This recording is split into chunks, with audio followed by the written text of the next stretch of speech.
জাতীয় পার্টিকে অবশ্যই বিচারের আওতায় আনতে হবে। তারা তো সিন্ডিকেটের সহযোগী এবং এই দুর্নীতি শাসন যে টিকে ছিল। তো অন্যতম সহযোগী সেই জাতীয় গণতন্ত্র না। গণতন্ত্রের বহুমত, বহুপদ থাকতে হবে। এক দলের মত কিছু একে হয় না। হ্যাঁ? এটা সেই হিসেবে যদি আপনি যদি একটা বলতে চান বা মানুষ বলতে চান। ওই টাইমটাতে তো আপনি যথেষ্ট আম বুঝেন সবকিছুই। যে আমি আচ্ছা, আচ্ছা ওর ছোট ছিল। ওইটাতে বা ওর স্মৃতি দুঃসহ আছে। ভক্তি বেদান্ত চার এর আগে কিছুদিন আগে কি বলে দুর্ভিক্ষ গেল। তারপরে তোর প্রতিদিন চুরি ডাকাতি বাড়িতে ও আওয়ামী লীগ নেতাদের কি সীমাহীনতা কিছু মানুষকে কিছুটা কি মনে পড়ে আপনার এরকম? আমাদের এগুলো একদম পারে বা আমাদের পাশে একটা সম্পন্ন পরিবার ছিল আমাদের একটু দূরে।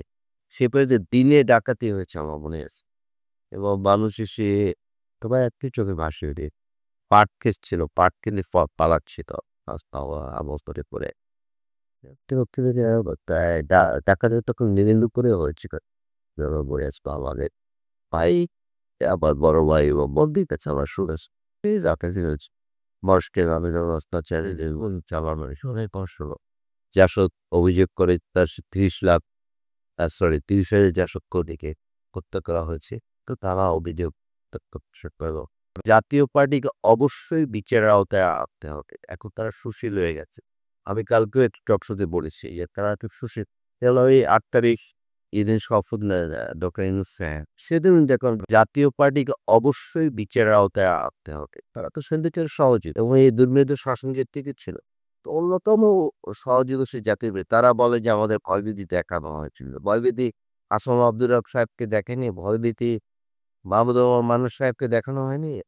তো তারা কেন? তারা আসলে লোভ একটা লোভ।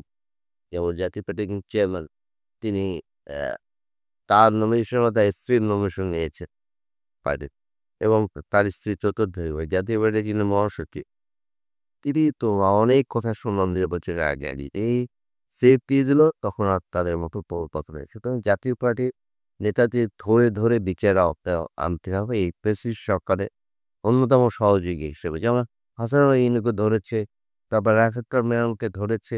তাদের ধরছে না কেন? তাদের যত দ্রুত সম্ভব ধরা উচিত। জাতীয়তাবাদী আদর্শে বিশ্বাস যারা বাংলাদেশের প্রধানমন্ত্রীও যোগ্য তিনি।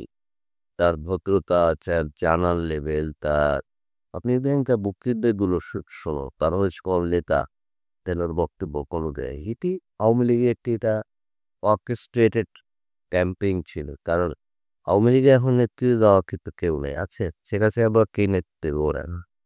কিন্তু বলা হচ্ছে যে বিএনপির কে নেতৃত্ব? বিএনপির তারেক সাহেব আছে, ওনার স্ত্রী আছে, ওনার কন্যা সন্তান আছে, ওনার ভাইয়ের স্ত্রী আছেন, ভাইয়ের সন্তান আছে। কিন্তু আওয়ামী লীগের কিন্তু কেউ নাই। আওয়ামী লীগে যারা আছে তাদের সবার কি বলে প্রধানমন্ত্রী সাবেক প্রধানমন্ত্রীর ছেলে তাকে নিয়ে নানা কথা বলা হয়। মেয়ে তারপর তার বউয়ের মেয়ে সব বিয়ে থা করে বিভিন্ন বিভিন্ন জায়গায় চলে যায়। পারমাণবিক শিবনকেও দিতেও হয়। বাট তারেক সাহেব বাংলাদেশের প্রত্যেকটি মানুষের আশা আকাঙ্ক্ষার বিষয়গুলো বোঝার চেষ্টা করে।